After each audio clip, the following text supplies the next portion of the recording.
Ropes Organization Walcott Foundation Indian Trust Special Coaching to 8th, 9th and 10th classes Digital Virtual Learning Bangaru Palimani Rugangavar from Pedapunjani by Reddy Pulli Mandal. Chairman Dhanse Karan. Director Drive Sri Lata. Hi, hello, welcome to Ropes Organization. This is Durga Prasad Reddy teaching in biology. So previous video already we are completed the syllabus. So let us discuss about the model question papers for the final examination. So general ga manaki entante biology lo so physics biology so ఈ question paper లో మనకి ఏంటంటే 50 marks కి so examination లో మనకి 50 marks general science so general science paper 2 so దీంట్లో మనకి syllabus ని బేస్ చేసుకొని so sections wise different topics అనేవి ఉంటాయి. సో దీంట్లో ఏంటంటే first of all so instructions లోకి వెళ్తే first 15 minutes time to maintain for the reading of the question paper and remaining 2.5 minutes to time to for writing the answers. So general గా so instructions very important for the examination. So exam లో మనము instructions ని follow అవ్వాలి. So ఇక్కడ ఇచ్చినటువంటి question paper ని so 15 minutes మనం total question paper ని చదవాలి.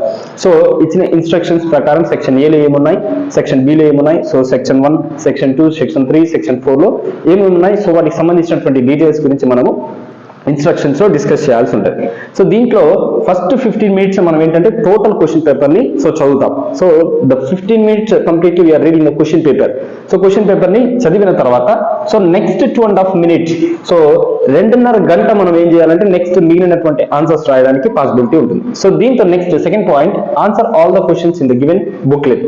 సో మనకి ఇచ్చినటువంటి బుక్లెట్ లో ప్రతి సెక్షన్ లో ప్రతి క్వశ్చన్ కి ఆన్సర్ రాయాల్సి ఉంటుంది. సో మనకి పైన సెక్షన్ లో ఇన్స్ట్రక్షన్స్ నీట్ గా సో నోట్ లో ఇచ్చింటాడు. సో దాన్ని బేస్ చేసుకొని మనం అన్ని క్వశ్చన్స్ ఆన్సర్ చేయాల్సి ఉంటుంది. Next the question paper contain for the sections and 33 questions. So ఇక్కడ మనకి ఏంటంటే టోటల్ గా క్వశ్చన్ పేపర్ లో 4 సెక్షన్స్ అనేవి ఉంటాయి. సో 4 సెక్షన్స్ ఉంటాయి.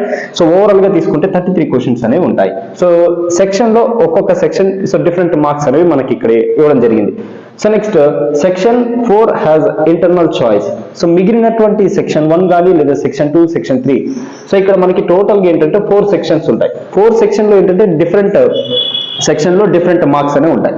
సో సెక్షన్ 1, సెక్షన్ 2, సెక్షన్ 3 ఈ 3 సెక్షన్స్ లో కూడా ఏంటంటే ఇంటర్నల్ చాయిస్ అనేవి ఉండవు. సో కంప్లీట్ గా అన్ని క్వశ్చన్స్ రాయాల్సి ఉంటుంది. ఫర్ ఎగ్జాంపుల్ ఇక్కడ చూడండి సెక్షన్ 1 లో తీసుకుంటే ఆన్సర్ ఆల్ ద క్వశ్చన్స్ అంటే అక్కడ ఇచ్చినటువంటి ప్రతి క్వశ్చన్ కి మనం ఆన్సర్ రాయాల్సి ఉంటుంది. So there is no choice or internal choice. So ఈ 3 రోమన్స్ లో తీసుకుంటే 3 సెక్షన్స్ లో ఇక్కడ మనకి ఎటువంటి చాయిస్ అనేది ఉండదు, no choice. So internal choice కూడా ఉండదు. సో ఓన్లీ మనకి ఏంటంటే సెక్షన్ 4 లో మాత్రమే ఇంటర్నల్ చాయిస్ అనేది ఉంటాయి. So these are the brief instructions about the general science question paper. So ఇక్కడ ఏంటంటే మనకి టోటల్ గా సో 10th క్లాస్ లో తీసుకుంటే జనరల్ సైన్స్ లో 50 మార్క్స్ ఉంటుంది. సో టోటల్ గా మనకి టైమింగ్ ఎంత అంటే 2 hours 45 minutes. సో 2 గంటల 45 నిమిషాల టైం ఉంటుంది. సో ఇందులో -15 మినిట్స్ అంటే క్వశ్చన్ పేపర్ చదవడానికి మనం 15 మినిట్స్ టైం తీసుకుంటే సో రిమైనింగ్ 2.5 hours మనం అన్ని క్వశ్చన్స్ కి అటెంప్ట్ చేయాల్సి ఉంటుంది. సో ఇప్పుడు ఇక్కడ ఉన్నటువంటి ఈ క్వశ్చన్ పేపర్ లో మనం జనరల్ గా సో సెక్షన్ 1 సో సెక్షన్ 1 లో ఏమేమి ఉన్నాయి, సో సెక్షన్ 1 లో తీసుకుంటే మనకి సో ఇక్కడ టోటల్ గా మనకి 12 క్వశ్చన్స్ ఉంటాయి సెక్షన్ 1 లో. సో టోటల్ గా ఏంటంటే answer all the questions. First of all ఇక్కడ ఇచ్చినటువంటి సెక్షన్ 1 లో ఎన్ని క్వశ్చన్స్ అయితే ఇచ్చాడో అన్ని క్వశ్చన్స్ ని అటెంప్ట్ చేయాలి. సో టోటల్ గా మనకి ఇక్కడ ఎన్ని క్వశ్చన్స్ ఉంటాయి అంటే 12 క్వశ్చన్స్ ఉంటాయి. So each question carries half mark. ప్రతి క్వశ్చన్ కి కూడా ఏంటంటే ఒక క్వశ్చన్ మనం కరెక్ట్ ఆన్సర్ రాస్తే దానికి హాఫ్ మార్క్ ఉంటుంది. సో 12 క్వశ్చన్స్ ని మనం కంప్లీట్ గా కరెక్ట్ ఆన్సర్ చేస్తే సో ఫస్ట్ సెక్షన్ లో మనకి 6 మార్క్స్ వస్తాయి. సో ఫస్ట్ సెక్షన్ లో మనకి 6 మార్కులు వస్తాయి. 12 క్వశ్చన్లు ఉంటాయి. ఒక్కొక్క క్వశ్చన్ కి హాఫ్ మార్క్ ఉంటుంది. బట్ ఇక్కడ సెక్షన్ 1 లో ఇచ్చినటువంటి 12 క్వశ్చన్లు ప్రతి క్వశ్చన్ కూడా మనం ఆన్సర్ చేయాల్సి ఉంటుంది.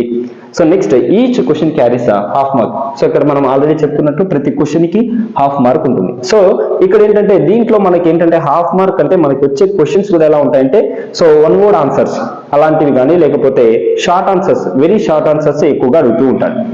సో ఇక్కడ మనకి ఎలాంటి క్వశ్చన్స్ అడుగుతాడు అంటే సో జనరల్ గా మనము ఇంపార్టెంట్ లెసన్స్ లో తీసుకుంటే వాటిలో నుంచి ఎక్కువగా సో డెఫినేషన్స్ సో ఎక్కువగా మనకి డెఫినేషన్ టైప్ ఉన్నటువంటి వాటిని ఎక్కువగా అడుగుతుంటాడు. లేదా బిట్ టైప్స్ సో బిట్స్ లాగా ఉన్నటువంటి క్వశ్చన్స్ ని ఎక్కువగా అడుగుతారు. బికాస్ ఎందుకంటే క్వశ్చన్ కి హాఫ్ మార్క్ కాబట్టి సో మాక్సిమం షార్ట్ ఆన్సర్స్ లేదా వెరీ షార్ట్ ఆన్సర్స్ అడిగేటటువంటి ఛాన్సెస్ ఉన్నాయి.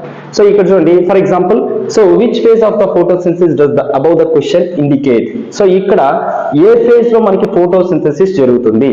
సో ఇక్కడ మనం తీసుకుంటే జనరల్ గా ఫోటోసింథసిస్ జరిగేటప్పుడు మనకి ఏంటంటే సో జనరల్ గా ఫోటోసింథసిస్ మనం ఫార్ములా తీసుకుంటే ఫైనల్ గా మనకి C6H12O6 సో ఇది మనకి ప్రొడ్యూస్ అయ్యేటటువంటి product that is called glucose ఏర్పడు. అంటే ఈ గ్లూకోజ్ డెవలప్ అవ్వాలంటే ఫస్ట్ ఆఫ్ ఆల్ ఏం కావాలి, UV rays. So UV rays అంటే సన్లైట్.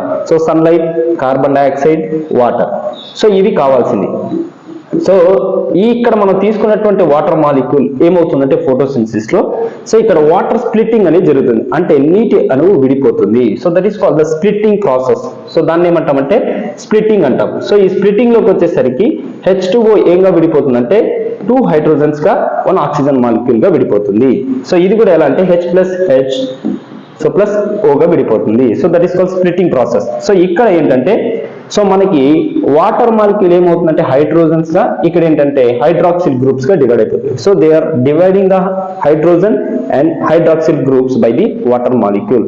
సో నీటి అణువు హైడ్రోజన్స్ గా మరియు హైడ్రాక్సిల్ గ్రూప్స్ గా డివైడ్ అయిపోతుంది. H+OH-. సో ఈ విధంగా డివైడ్ అవుతుంది. సో ఇలా సింపుల్ గా సో ఏంటంటే మనకి ఫైనల్ గా ఫోటోసింథసిస్ జరుగుతుంది. సో ఈ విధంగా 1 word ఆన్సర్స్ అనేవి మాక్సిమం మనకి సో సెక్షన్ 1 లో అడుగుతూ ఉంటాడు. సో నెక్స్ట్ వచ్చేసరికి what are the specialised roots in mangroves. So మనం ఆల్రెడీ మ్యాంగ్రూవ్స్ టాపిక్ చెప్పుకునేటప్పుడు చెప్పాము. సో ఏ విధమైనటువంటి రూట్స్ అనేవి స్పెషలైజ్డ్ రూట్స్ ఉంటాయి. సో ఇవి ఏంటంటే ఈ మ్యాంగ్రూవ్స్ లో మనం ఎందుకు రూట్స్ గురించి డిస్కస్ చేస్తామంటే so the roots are absorbing the carbon dioxide from the roots. So roots నుంచి కార్బన్ డైఆక్సైడ్ మాక్సిమం తీసుకుంటాయి. అట్ ది సేమ్ టైం వాటిని మనం ఏమంటామంటే రెస్పిరేటరీ రూట్స్ అంటాం. సో ఎస్పెషల్లీ వేటిలో కనిపిస్తాయి అంటే మ్యాంగ్రూవ్స్ లో కనిపిస్తాయి. సో మ్యాంగ్రూవ్స్ లో ఉన్నటువంటి రూట్స్ ఎలాంటివంటే సో రెస్పిరేటరీ రూట్స్ అంటాం వాటిని. So respiratory roots. So respiratory roots అంటే ఏంటి అంటే సో జనరల్ గా మనకి ప్లాంట్స్ లో ఏంటంటే the exchange of gases. So exchange of gases.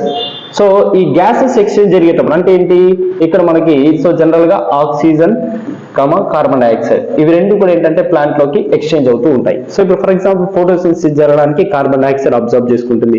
So carbon dioxide observe చేసుకుని సో ఫోటోసింథసిస్ జరిగి ఆటోమేటిక్ గా సో ఆక్సిజన్ ని రిలీజ్ చేస్తుంది. ఇలాంటి గ్యాసెస్ ఎక్స్చేంజ్ జరిగేటప్పుడు సో జనరల్ గా ఏంటంటే ఇక్కడ స్పెషలైజ్డ్ రూట్స్ ఏంటంటే మ్యాంగ్రూవ్స్ లో మనకి రెస్పిరేటరీ రూట్స్ అనేవి ఉంటాయి. సో ఈ రెస్పిరేటరీ రూట్స్ అనేవి ఏం చేస్తాయంటే గ్యాసెస్ ఎక్స్చేంజ్ కానీ లేదా సో ప్లాంట్ లో జరిగేటటువంటి ఫోటోసింథసిస్ కానీ యూజ్ అవుతుంది. సో ఈ విధంగా ఏంటంటే నెక్స్ట్ క్వశ్చన్ వచ్చేసరికి so what is the use of sphygmometer. So ఇక్కడ స్పాగ్నోమీటర్ ఏంటంటే సో ఆ ఎక్విప్మెంట్ ఏ విధంగా యూజ్ చేస్తాము.